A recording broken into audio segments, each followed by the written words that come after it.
மண்முனை வடக்கு பிரதேச செயலக பிரிவிற்குட்பட்ட விளையாட்டுக் கழகங்கள் மற்றும் விளையாட்டுத்துறை சார் பயிற்சி நிலையங்களுக்கான உபகரணங்கள் வழங்கி வைப்பு. பன்முகப்படுத்தப்பட்ட நிதியிலிருந்து எமது முச்சக்கரவண்டி நலம்புரி சங்கத்துக்கு கௌரவ பாராளுமன்ற உறுப்பினர் சந்திரகாந்தன் ஐயா அவர்களால் 9 லட்சம் ரூபாய் பெறுமதியான கூடாரங்கள் மற்றும் ஸ்பீக்கர், மைக் செட் மற்றும் கதிரை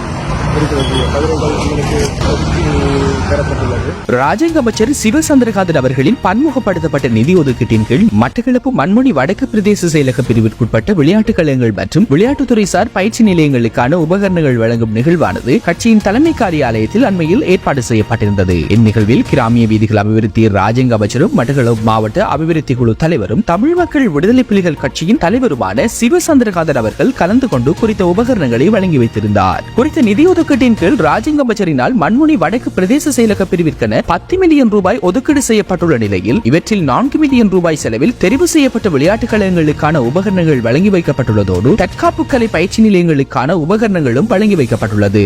மேலும் 4 மில்லியன் செலவில் பெண் தலைமை தாங்கும் குடும்பங்களுக்கான வாழ்வாதார நடவடிக்கைகளும் முன்னெடுக்கப்பட்டு வருகின்றது. அத்தோடு குறித்த பிரதேசத்தில் உள்ள முச்சக்கர வண்டி ஓட்டுநர் நலன்புரி சங்கத்தினால் முன்னெடுக்கப்பட்டு வரும் மரண வீடுகளுக்கான இலவச கூடாரம் வழங்கும் திட்டத்திற்காக கூடார கொள்வனவிற்கென 1 மில்லியன் ரூபாய் நிதி ஒதுக்கீடும் செய்யப்பட்டுள்ளது. மட்டக்களப்பு மாவட்டத்தில் ராஜாங்க அமைச்சர் சிவசந்திரகாந்தன் அவர்களின் 103 மில்லியன் பன்முகப்படுத்தப்பட்ட நிதி ஒதுக்கீட்டின் ஊடாக வணக்க ஸ்தலங்கள் மற்றும் பாடசாலைகளுக்கான உட்கட்டுமான பணிகள் முன்னெடுக்கப்பட்டு வருவதோடு விளையாட்டுக் கழகங்கள் மற்றும் நலன்புரி சங்கங்களுக்கான நிதி ஒதுக்கீடுகள் மேற்கொள்ளப்பட்டு அபிவிருத்தி பணிகள் முன்னெடுக்கப்பட்டு வருவதோடு பல்வேறு வாழ்வாதார நடவடிக்கைகளும் முன்னெடுக்கப்பட்டு வருகின்றமை குறிப்பிடத்தக்கது. குறித்த நிகழ்வில் மாவட்ட ஒருங்கிணைப்பு குழு தலைவரின் பிரத்யேக செயலாளரும் கட்சியின் தேசிய அமைப்பாளருமான தம்பிராஜா தஜீவரன், கட்சியின் மகளிர் அணி செயலாளர் திருமதி சுசிகலா அருள்தாஸ், கட்சியின் மண்முனை வடக்கு பிரதேச குழு தலைவர் காந்தராஜா, செயலாளர் சீவரத்னம், இளைஞரணி செயலாளர் சசிகாந்த் உட்பட விளையாட்டுக் கழகங்களின் நிர்வாகிகள் என பலரும் கலந்து கொண்டிருந்தனர்.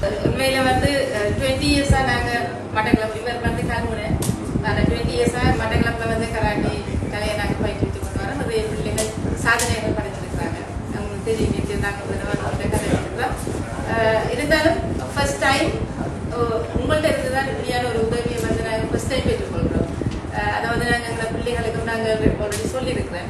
ஸோ எங்களோட சங்க சார்பாக உங்களுக்கு மனமார்ந்த நன்றிகள். அதே நேரத்தில் இந்த மட்டக்களப்பு மாவட்டம் எங்களோட அரசியல் என்று சொல்லி வர நேரம் எங்களுக்குள்ள ஒரு ஆரோக்கியமான ஒரு அரசியல், அதை வந்து சரியான ஒரு பொறிமுறை கூடாக நீங்கள் கொண்டு போய் கொண்டிருக்கீங்க. எதிர்காலத்திலேயும் அது ஒரு சிறந்த ஒரு வழிகாட்டியாக இந்த மட்டக்களப்பு மாவட்டத்தில் இருக்கணும். தனித்துவமான ஒரு அடையாளத்தை நாங்கள் உங்களுக்கு கூட நாங்கள் எதிர்பார்க்கிறோம். நீங்க செஞ்சுதாரோம்னு சொல்லி பெருமாள் கொண்டு அந்த பெரிய விஷயத்தை நான் எடுத்து உங்களுக்கு செஞ்சுதாரோம்னு சொல்லி இதுக்கு மேலும் மேலும் அந்த விவரம் விளையாட்டுகளும் சரி, கல்லடி வேலூரும் சரி, அந்த ஊருக்கு நீங்க மேலும் மேலும் உதவி செய்யறதை பார்க்கும்போது எங்களோட ஊர் மக்கள் சார்பாக நாங்கள் எவ்வளவு கடமைப்பட்டிருக்கோம்னு சொல்ல வார்த்தை இல்லை. பேர் ஜெயபிரகாஷ், முச்சக்கரவண்டி நலம்புரி சங்கத்தின் தலைவராக இருக்கிறேன். பன்முகப்படுத்தப்பட்ட நிதியிலிருந்து எமது முச்சக்கரவண்டி நலம்புரி சங்கத்துக்கு கௌரவ பாராளுமன்ற உறுப்பினர் சந்திரகாந்தன் ஐயா அவர்களால் 9 லட்சம் ரூபாய் பெறுமதியான கூடாரங்கள் மற்றும் ஸ்பீக்கர், மைக் செட் மற்றும் கதிரை இருக்கிறது. கதிரைகள் எங்களுக்கு பெறப்பட்டுள்ளது. இதுக்கு முதல் எங்களோட சங்கம் மிகவும் நலிவடைந்து காணப்பட்ட சங்கமாக காணப்பட்டது. இப்பொழுது கௌரவ பாராளுமன்ற உறுப்பினர் சந்திரகாந்தன் ஐயா அவர்களால் அவருக்கு எங்கள் ஆட்டோ சங்க சார்பில் நன்றியை தெரிவிப்பதோடு மேலும் எங்களுக்காக ஒரு ஒஃபீஸ் நிறுவுவதற்குரிய இடம் ஒன்று தருவதாக அண்ணன் உறுதி கூறியிருக்கிறார்.